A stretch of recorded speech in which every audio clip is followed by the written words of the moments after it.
लगातार हम जनता के बीच जा रहे हैं, जनता से बात कर रहे हैं और उनकी मन की बात जानने की कोशिश कर रहे हैं। इस लोकसभा चुनाव में आखिर किसकी सरकार बनेगी और क्यों? इस बार हम बात करने जा रहे हैं कुछ महिलाओं से।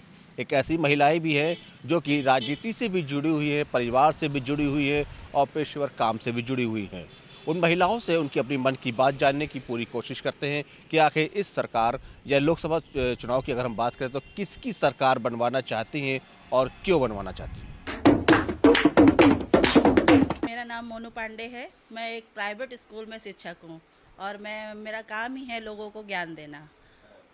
देखिए, पसंद नापसंद तो अपनी चीज़ है, लेकिन सरकार वही अच्छी होती है जो लोगों को रोज़गार देती है।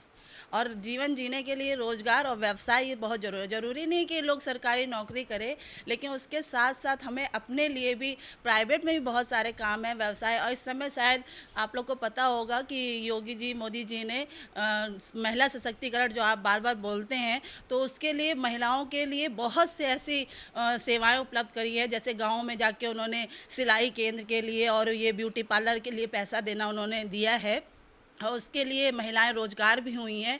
और उसके बाद उन्होंने सारी सेवा देने के बाद महिलाओं को और भी ऐसे कार्य हैं जो वो घर बैठे उन कार्यों को कर सकती हैं। हाँ, मैं ये नहीं कहती कि मुझे गवर्नमेंट जॉब नहीं मिली है, वो तो हर स्कूल में, लेकिन बस थोड़ा सा ये है कि अगर प्राइवेट सेशन में थोड़ा सा देखा जाए तो और अच्छा अगर हो जाए, तो हम जो ये पढ़े लिखे युवक और युवतियाँ हैं तो उनको जितनी वो मेहनत करते हैं उस हिसाब से नहीं मिलता। बस यही एक कष्ट होता है। बाकी मुझे 7-8 साल हो रहा है एक ही कॉलेज में पढ़ाते हो। उसके पहले भी मैंने पढ़ाया है, लेकिन मैं इसमें प्रेजेंट टाइम में जहाँ पढ़ा रही हूँ मुझे वहाँ 8 साल हो गया है। उसका रीज़न, क्योंकि प्राइवेट सेक्टर में ये होता है ना कि जिस हिसाब से व्यक्ति एजुकेटेड है उस हिसाब से वो वर्क करता है, क्योंकि उसको जितना वो वर्क करेगा उसी हिसाब से उसको पेमेंट मिलती है। और आजकल पेरेंट्स जितने भी हैं वो प्राइवेट सेक्टर में इसलिए बच्चों का एडमिशन कराते हैं क्योंकि हम लोग उस हिसाब से बच्चों को सैलरी तो जबकि गवर्नमेंट सेक्टर में तो अच्छा मिलता है ना, प्राइवेट से ज़्यादा सैलरी पाते हैं। गवर्नमेंट में ना, हाँ, बस यही तो दिक्कत है ना कि हम लोग जितना प्राइवेट में करते हैं उतना नहीं मिलता है, और गवर्नमेंट में जितनी शिक्षा नहीं दी जाती उससे ज़्यादा उनको सैलरी मिलती है। सब यही कारण, क्योंकि जो टीचर है पढ़ा लिखा है, क्योंकि आजकल जानते हैं ये डिग्री होनी चाहिए, वो डिग्री होनी चाहिए। प्रेजेंट टाइम में सभी अच्छा करना चाहते हैं, प्राइवेट सेक्टर में पैसा देते हैं लेकिन उतना वर्क भी लेते हैं। तो इसीलिए ये है कि अगर गवर्नमेंट में इतना दे रहे हैं तो उससे कुछ परसेंट प्राइवेट में भी देकर ध्यान देना चाहिए। बस मेरे एक यही सलाह है, जैसे हर काम में आपने ध्यान दिया है, रेलवे में भी दिया है और उसमें भी दिया है, थोड़ा सा शिक्षा विभाग में अगर ध्यान दिया जाए तो हो सकता है हमारे जो ये नए युवक और युवतियां हैं जो टीचर के नाम से भागने लगे, बहुत से देखा होगा, अरे टीचर कुछ नहीं है, कुछ नहीं मिलता है, तो उससे भी हमारे बच्चों को और भी ज्ञान अच्छी तरीके से प्राप्त किया जा सकता है। बिल्कुल सही है उसका रीज़न, क्योंकि आजकल जो पढ़ा लिखा है वो पीछे हो जाता है और जिसके पास पैसा होता है वो घूस दे के तुरंत उसमें अपना वो कर लेता है। तो यही कारण है कि दूरियां हटती आ रही, लोग सरकारी की ओर से बहुत फ़ायदा उठा लेते हैं।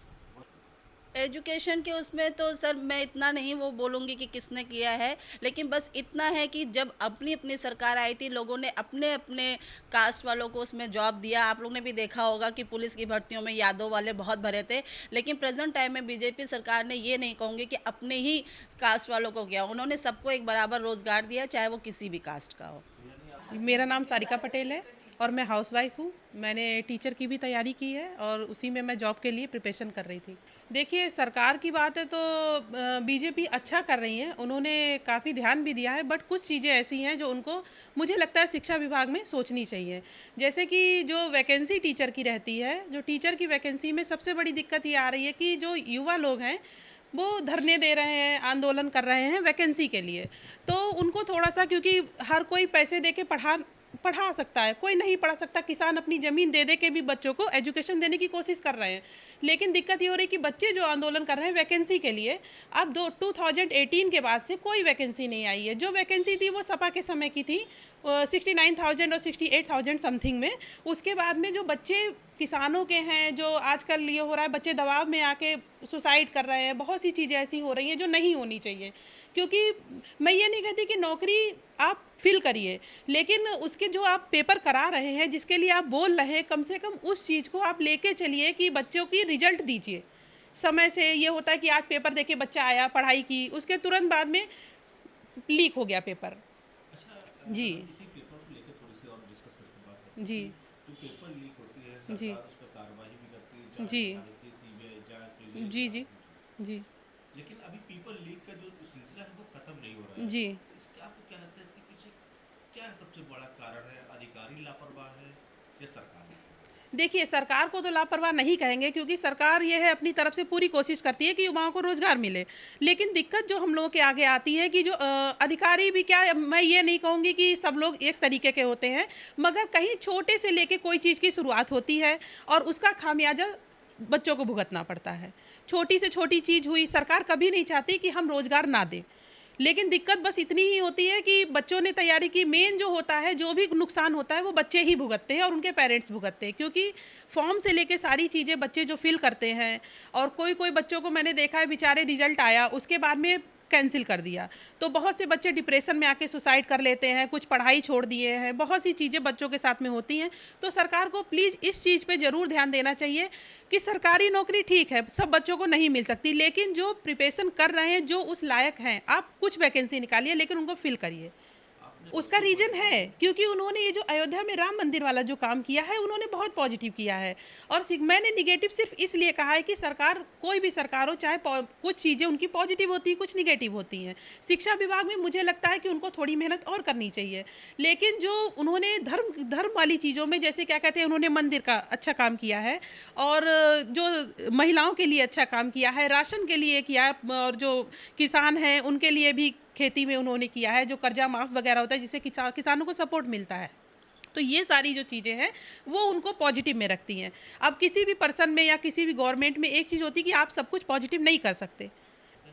देखिए, ज़रूरत तो हर इंसान को हर चीज़ की होती है, लेकिन हाँ, एक चीज़ जो है कि राशन देने की जगह अगर वो रोज़गार पे ज़्यादा कॉन्संट्रेट करेंगे तो बेटर रहेगा, मुझे लगता है। क्योंकि राशन जो आप देंगे कुछ दिन के लिए, उसके बाद वो फिर ख़त्म हो जाएगा। लेकिन अगर आप उसी सोर्स को लेके आप किसी चीज़ में रोज़गार में यूज़ करते कि उनके पास मंथली पैसे आने लगे, तो वो एक तरीके से वो बिजी भी रहेंगे, गलत काम भी नहीं होगा, और थोड़ा सा उनको लगेगा कि ये मैंने अपनी मेहनत से कमाया है। अच्छा, इसमें अच्छी बात आपने बताई। एक छोटी सी लाइन और जोड़ता हूँ। जी आपने अभी देखा हो कि डिफेंस में आर्मी में कुछ भर्ती होती जी जी है 4 साल की, अग्निवीर, जी जी। अग्निवीर को लेकर क्या सोचते हैं? ये सही है ये नौकरियां? देखिए, मैं इस चीज़ में थोड़ा सा सहमत नहीं हूँ, क्योंकि आर्मी वाले जो हैं, मैंने देखा है कि बच्चे जो जिस एज में तैयारी करते हैं, आप उनको 18 समथिंग में आप ले लेते हैं, 22 में रिटायर करके वापस भेज रहे हैं। तो मैं सिर्फ सरकार से ये कहना चाहती हूँ कि जब एक, मतलब, एजेड इंसान बार बार उस चीज़ में जाके पर्चा भर के इलेक्शन के लिए कर सकता है, तो क्या एक बच्चा जो इतनी मेहनत करता है, फिटनेस से लेके सारी चीज़ें क्वालिफाई करता है, उसके बाद में उसको आप सिर्फ 22 की एज के बाद में आप उसको घर भेज रहे हैं, तो मुझे नहीं लगता कि ये तर्कसंगत होगा। मेरा नाम कामिनी पटेल है और मैं भारतीय जनता पार्टी से बिलोंग करती हूँ। वैसे मैं हाउसवाइफ हूँ और मुझे भारतीय जनता पार्टी में इस समय मैं कार्यकर्ता के रूप में हूँ। रीज़न यही है कि बहुत सारी योजनाएं जो चल रही हैं, मोदी जी, योगी जी चला रहे हैं, तो उन योजनाओं का लाभ लोगों को, गरीबों को मिल रहा है, और जो लाभ मिल रहा है उससे गरीब लोगों का खाना, पानी, भोजन, यही सब मिल रहा है। तो इसलिए गरीबों के लिए मकान, और आजकल गैस पाइपलाइन, मतलब बहुत सारी इतनी सुविधाएं योगी मोदी जी दे रहे हैं, तो उन सब सुविधाओं को देखते हुए हमें लग रहा है कि फिर से भारतीय जनता पार्टी आनी चाहिए। हाँ हाँ, आया है। महिला सशक्तिकरण का बिल्कुल बदलाव आया है, क्योंकि हमारे प्रधानमंत्री माननीय नरेंद्र मोदी ने महिलाओं को 50% आरक्षण देने की बात कही है, और वो ज़्यादातर जहाँ भी जाते हैं वो महिलाओं के बीच में ही बात करते हैं, महिलाओं से बात करते हैं, महिलाओं को आगे बढ़ाने की बात करते हैं। तो इससे महिलाओं में बहुत बदलाव आया है, महिलाएं आगे बढ़ रही हैं और बहुत कुछ आगे बढ़ के कर रही हैं। ऐसा कुछ नहीं है, जो हमारी जनता, जो गरीब जनता है, वो थोड़ा सा अगर करना चाहे तो बहुत सारे काम हैं, और गरीब जनता चिल्लाती ज़्यादा है, क्योंकि बेरोजगारी केवल सरकारी नौकरी में ही नहीं देखी जाती है। रोजगार सरकारी नौकरी के अलावा भी बहुत सारे रोजगार हैं जो जनता कर सकती है और उनको करना भी चाहिए। अब खाली सरकारी नौकरी के ऊपर बैठे रहते हैं तो सरकारी नौकरी तो सबको अवेलेबल नहीं हो सकती, लेकिन जितना सरकार प्रयास करेगी तो नौकरी ज़्यादा से ज़्यादा मिलेंगी। कार्यशैली अगर देखा जाए तो जो भी सरकारें आती हैं कुछ ना कुछ तो सब करती ही हैं। ये तो कहना गलत होगा कि फला पार्टी आती कुछ नहीं करती, फला पार्टी आती कुछ नहीं करती। जो भी सरकारें आती हैं कुछ ना कुछ तो करती ही हैं। और कुल मिला के तुलना करी जाए तो मोदी जी का कार्यकाल बहुत अच्छा चल रहा है, योगी जी का भी बहुत अच्छा चल रहा है।